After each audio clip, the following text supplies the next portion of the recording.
I'm Paul Carroll. I'm the editor-in-chief of Insurance Thought Leadership, and I'm speaking with Nigel Henley, who is an executive director at EY. We're going to talk about supply chains and about the increased risks that are presenting themselves for supply chains. So thanks for being here. Why are risks picking up?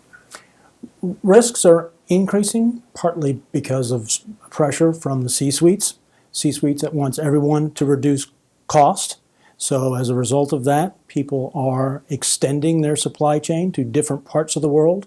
As they're going to different parts of the world, they're seeing different risks associated with political climate. The climate itself, climate change is changing. It used to be known as global warming. Now it's climate change. Seas are rising. And the weather really is changing. It's going to get a lot more volatile over the number of years. And as a result of that, the facilities that provide parts for the supply chain and the legs between locations are going to be further exposed to risk. So it's political risk, it's a number of different things that are exposing the supply chain. So what should the role of insurance be in dealing with some of these new supply chain risks? Insurance, obviously, it's the last step. We talk to our clients about making sure that they understand their risk first. What can they do themselves to either reduce risk or mitigate risk or, in the last situation, purchase insurance for it? So risk managers nowadays need to understand where their C-suite is diversifying the supply chain to. They need to understand the risk in these different locations and see whether they are willing to accept that risk or whether they need to find a financial mechanism to offset it in the event that something bad does happen. Are insurance companies set up to provide this kind of insurance based on traditional sorts of policies, or do we need new kinds of policies to handle this kind of risk? They are. Other alternative methods to relay the risk to others are always welcome, but currently we've got contingent business interruption, otherwise known as supply chain insurance, which allows clients to purchase insurance for effects at suppliers and at customers, and in the event that they lose money because of damages there, they can get some relief. Insurance companies are smart. They recognize that they don't know everything that's happening upstream and downstream. So supply chain or contingent business interruption coverage often has limits.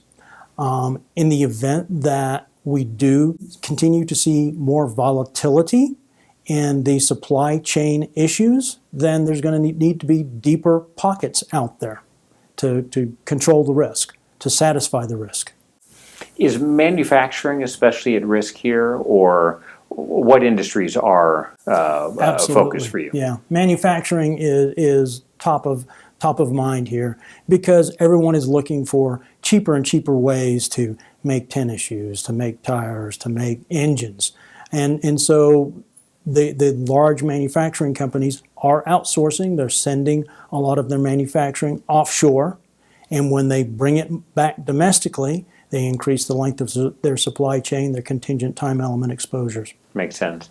Do you see a lot changing here in the next few years in terms of the tools that people will be able to use to manage this sort of thing? I mean, you talk about the weather phenomena and so forth that are going to increase this, but if you look at the incredible progress with technology, will there be ways to use sensors to sense things, or use what people are calling the Internet of Things, or use some other sort of technology to address this issue even better than people can now? You know, I think there's definitely an opportunity out there. We're getting smarter. We're getting smarter about how to predict weather patterns.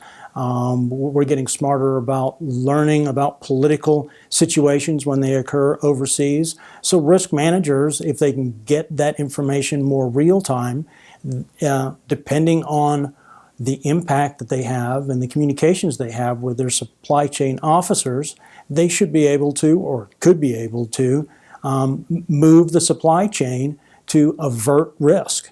So yeah, I think technology can help to mitigate the risk up front. We're still going to need insurance on the back end Sure. for those times when you just can't react fast enough. Right. Okay, that's great. Thanks very much. Thank you.